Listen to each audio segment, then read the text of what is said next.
Complex sentence वो आपको adjective class पढ़ाया जाए, यानी कि use of adjective. Complex sentence, ठीक है ना, ये कह सकते हैं हम यूज ऑफ एडजेक्टिव क्लोज, ये है। ठीक, तो आप लोगों ने जो है अगर हिंदी पढ़ी हो तो हिंदी में आपने कारक पढ़े होंगे। क्या पढ़े हैं? कारक पढ़े, कारक नहीं। तो अंग्रेजी बोलते हैं इसको केस। अंग्रेजी में क्या बोलते हैं? तो केज अंग्रेजी में हमारे जो केवल 3 काइंड्स ऑफ केज, ठीक है ना। अगर बात आने लगी केज की कि केज कितने प्रकार के होते हैं या काइंड्स ऑफ केज आने लगा, तो 3 काइंड्स ऑफ केज। तो सबसे पहले लेते हैं हम केज को नॉमिनेटिव केज। क्या आता हमारा? Nominative cage. हिंदी की जब बात करते हैं तो इसे बोलते हैं हम कर्ता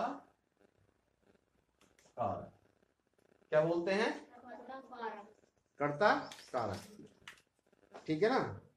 हिंदी की अगर बात आती है तो इसे बोलते हैं हम कर्ता कारक, ठीक है। और उसकी अंग्रेजी की बात आती है तो बोलते हैं हम नॉमिनेटिव केस। क्या बोलते हैं? Nominative case. यहां तक बात समझ नहीं आई? नहीं तो बताओ।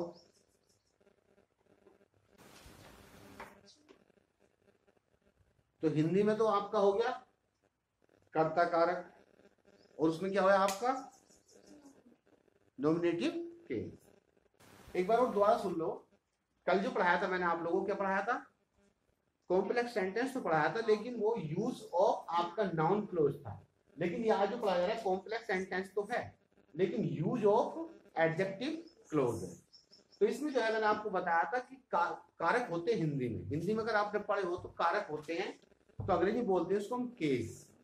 तो 3 मैंने बताया kinds of case, 3 kinds of case. कितने? 3 काइंड्स ऑफ केस। तो फर्स्ट है नॉमिनेटिव केस, हिंदी में कर्ता कारक।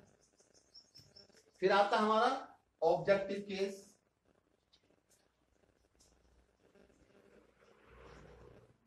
ऑब्जेक्टिव केस इसको बोलते हैं हम कर्म कारक। क्या बोलते हैं? कर्म कारक।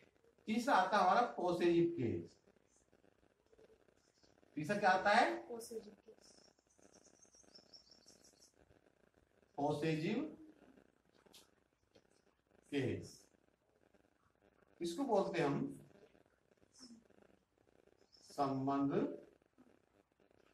कारक। 3 हुए।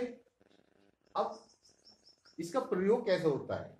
इसकी बात अगर आती है नॉमिनेटिव केस यानी कर्ता कारक की बात आती है, तो इसमें हम हु का प्रयोग करते हैं। WHO who. किस चीज का प्रयोग करते हैं?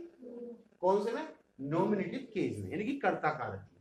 ऑब्जेक्टिव केस की बात आती कर्म कारक की, तो इसमें करते हैं हु का प्रयोग। काय का? हुम का। किस चीज का प्रयोग करते हैं? हुम का प्रयोग करते हैं। अगर पॉजिटिव केस की बात आती है तो इसमें करते हैं हम हुज का प्रयोग। किसका प्रयोग करते हैं? नॉमिनेटिव केस में, नॉमिनेटिव केस में हु का प्रयोग, ऑब्जेक्टिव केस में हुम का प्रयोग, पॉजिटिव केस में हुज का प्रयोग।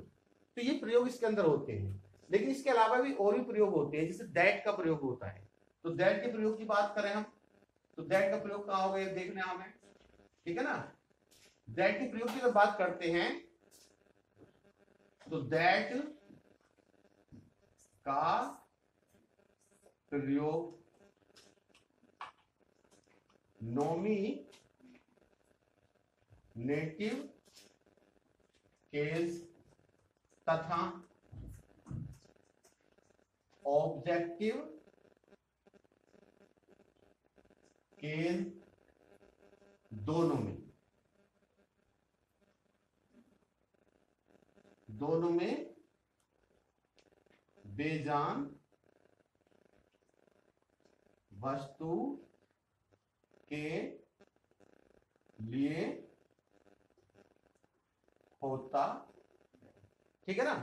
मैंने क्या बताया है, अभी आप लोग देखो इधर ध्यान दो आप, तो नॉमिनेटिव केज में हु का प्रयोग है, नॉमिनेटिव केज में हु का प्रयोग है, ऑब्जेक्टिव केज में हुम का प्रयोग है, ऑब्जेक्टिव केज में क्या प्रयोग है, हुम का। अगर साफ साफ लिखे हम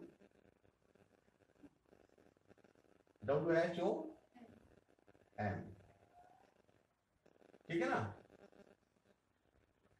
तो नॉमिनेटिव केज में हु का प्रयोग है, ऑब्जेक्टिव केज में हुम का प्रयोग है।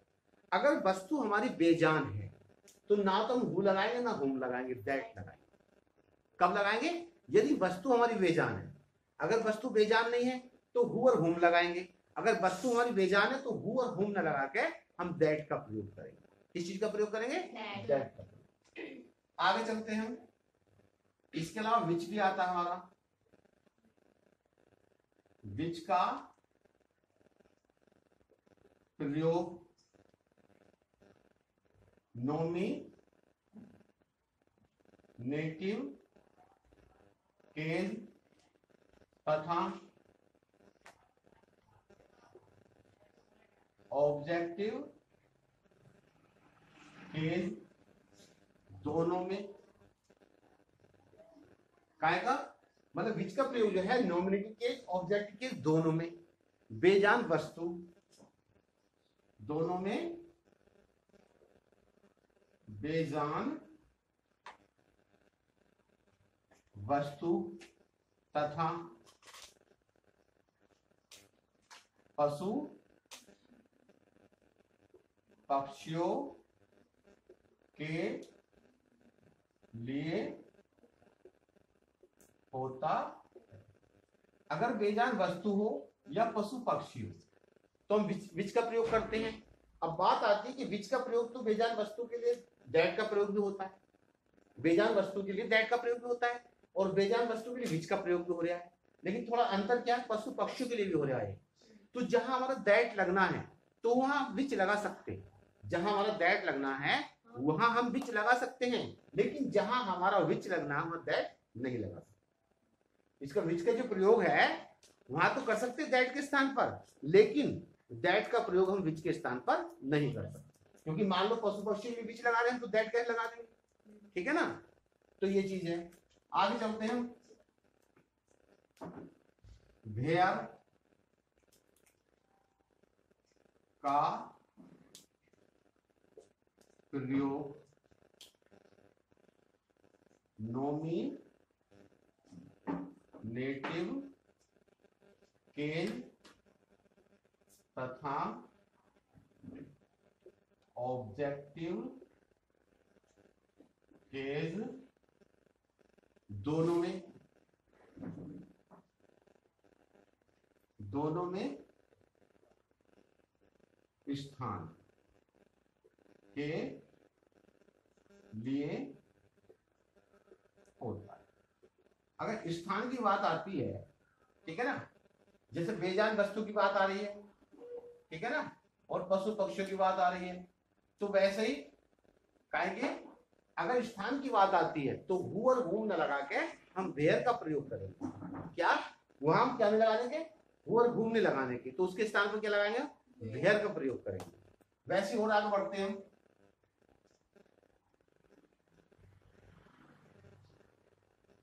वैन का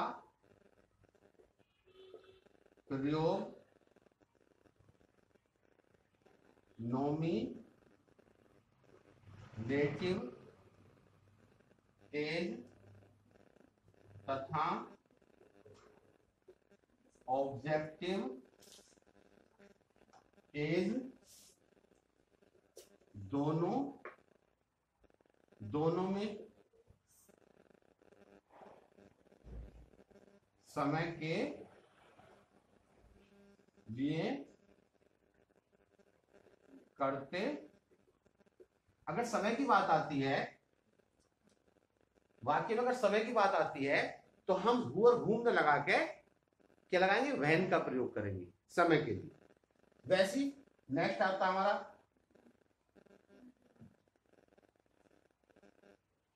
वाई का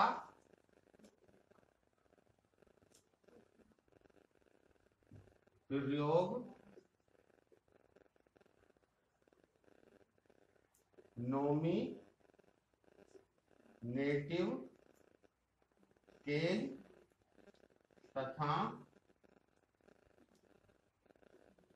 ऑब्जेक्टिव केस दोनों में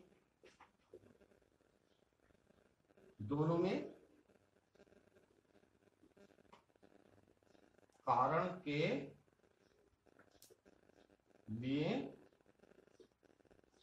होता।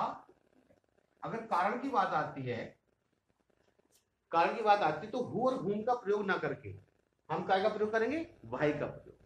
तो एक बार और ध्यान दो इस चीज पे, इसकी केवल नियम लिखे गए हैं। मैंने टेंस तो नहीं बनाया अभी कोई, क्योंकि टेंस इस वीडियो में बनाऊंगा तो वीडियो लंबी हो जाएगी।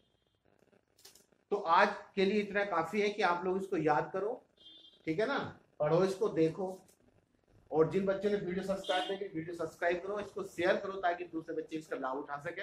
और जो बात कहता हूँ वीडियो में उसको ध्यान दो, क्योंकि वीडियो बड़ी आसानी से नहीं बनती, बहुत मेहनत से बनाई जाती है।